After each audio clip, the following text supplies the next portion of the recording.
Buenos días. Buenas tardes. Buenas noches. Estamos hoy en el canal de Caster Con un nuevo vídeo De matemáticas.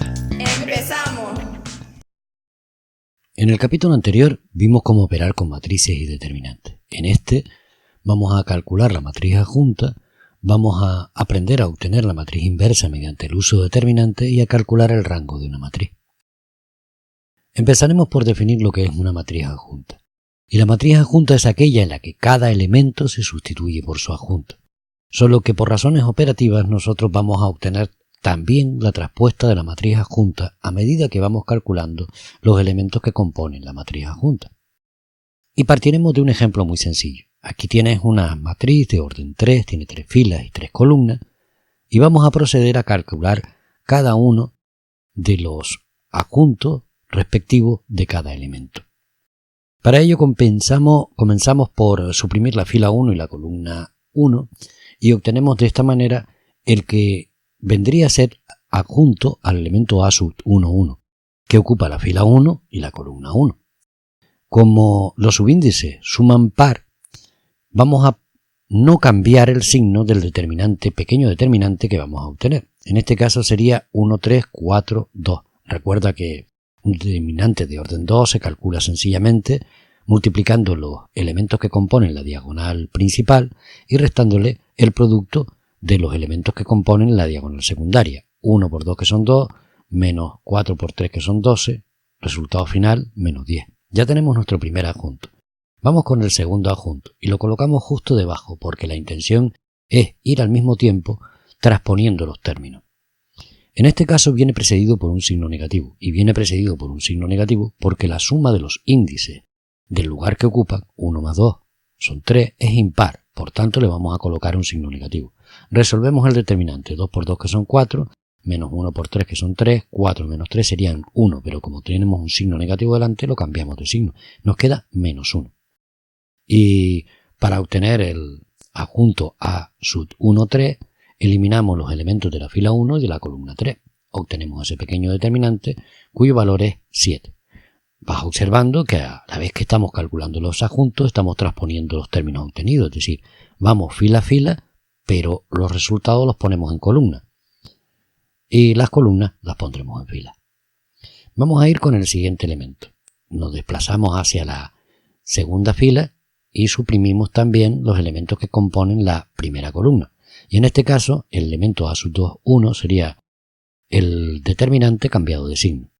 Ojo, en el caso de que tengamos un determinante donde todos los números de una fila o de una columna sean 0, sabemos que el valor da 0, por eso no es necesario detenernos a calcularlo. Ahora vamos a obtener el elemento A sub 2, 2, el adjunto A sub 2, 2, que vendría precedido por un signo positivo, por tanto nos conformamos con lo que nos dé ese pequeño determinante, que sería 1 por 2 que son 2, menos 0, porque la diagonal secundaria nos da 0. El A sub 2, 3 lo obtenemos de suprimir los elementos de la columna 3 y de la fila 2. De esta manera nos quedan libres los números 1, 0, 1, 4, cuyo determinante vale 4. Como lo tenemos que cambiar de signo porque la suma de los índices es impar, nos da un resultado que es el de menos 4. A continuación, sencillamente, continuamos con la tercera fila. Suprimimos la tercera fila, primera columna, y lo que obtenemos es que su determinante vale 0, el determinante de los números que nos quedan libres, que son 0, 0, 1, 3. Nos vamos a la fila 3, columna 2, y obtenemos el valor menos 3, ese sería su adjunto. Y ahora nos vamos a la fila 3, columna 3, y el valor que obtenemos es 1.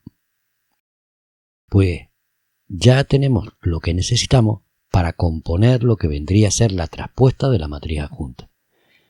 Si sencillamente desplazamos estos valores y los situamos columna a columna, lo que estamos obteniendo es justo lo que habíamos dicho, la traspuesta de la matriz adjunta. ¿Y esto para qué nos sirve? Pues justamente para poder calcular la matriz inversa mediante el uso de determinantes. Ya vimos cómo obtener la traspuesta de la matriz adjunta. Pues vamos a aprovechar el cálculo que acabamos de realizar para obtener la matriz inversa. ¿Y cómo se obtiene la matriz inversa? Dividiendo la traspuesta de la matriz adjunta entre el valor del determinante de nuestra matriz original. vamos a calcular el valor del determinante de A, puesto que el numerador ya lo hemos calculado. Y para calcular el valor del determinante de A, podemos recurrir a la regla de Sarrus, pero también podemos recurrir a aquel pequeño truco que te enseñé, que consistía en añadir las dos primeras columnas hacia el final del determinante e irnos desplazando diagonal a diagonal. Primero obtenemos los productos positivos. Nuestra primera diagonal es esa, la diagonal principal, 1 por 1 y por 2. Nuestro primer elemento es el 2 y es positivo. Ahora nos vamos directamente a por la segunda diagonal. Nos vamos moviendo de izquierda a derecha. 0 por 3 por 1, que son 0.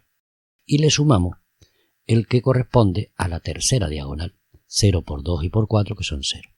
Esta primera suma vamos a combinarla ahora con la restarle los que correspondan a las diagonales secundarias. Y comenzamos por nuestra primera diagonal secundaria, que nos da directamente 0. Nuestra segunda diagonal secundaria nos da 12, pero como son los valores negativos, pondremos menos 12. Y nuestra tercera diagonal secundaria nos da 0. Si realizamos esas operaciones, obtenemos este valor, menos 10. Ya sabemos lo que tenemos que meter en el denominador de la expresión que vimos.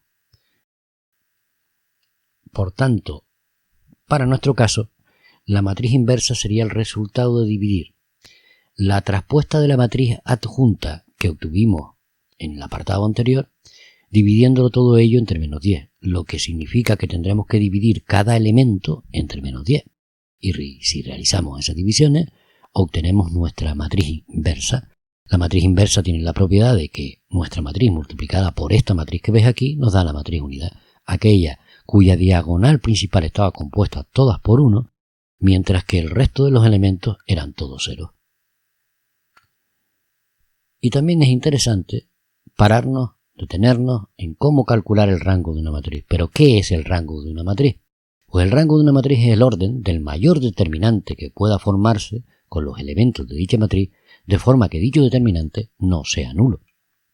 Nuestra matriz: 1, 2, menos 1, 2, 4, menos 2, 3, 1, 1. Comenzaremos por buscar un determinante de orden 2 que sea mayor que 0.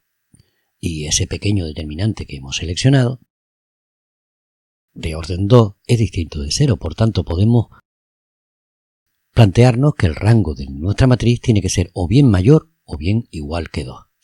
Para ello, ahora nos vamos a escalar un orden más, nos vamos al orden 3. Y si resuelves ese determinante, verás que nos da nulo. Por tanto, el mayor determinante que hemos podido conseguir tenía orden 2 y el rango de nuestra matriz es 2. Fíjate que no he calculado para nada, no me he puesto a aplicar la regla de Sarrus. Y es que, antes que nada, fíjate en el detalle de que la segunda fila de esa matriz es justo el doble de la primera. Por tanto, esa matriz tiene dos filas que son directamente proporcionales. En ese caso nos daría directamente 0 y no es necesario calcularlo. Si tengo dos filas iguales, o si resulta que una de las filas es proporcional a otra, o si resulta que una es combinación de las otras dos, ese determinante siempre va a valer 0 y por tanto no me merece la pena calcularlo. Eso sí, escríbelo para saber que esa es la razón por la que tú has decidido que el determinante me vale 0. Calcular el rango de una matriz es algo que nos va a resultar útil en el siguiente capítulo cuando comencemos a resolver ecuaciones, mejor dicho, sistemas de ecuaciones lineales. Nos vemos en el siguiente vídeo.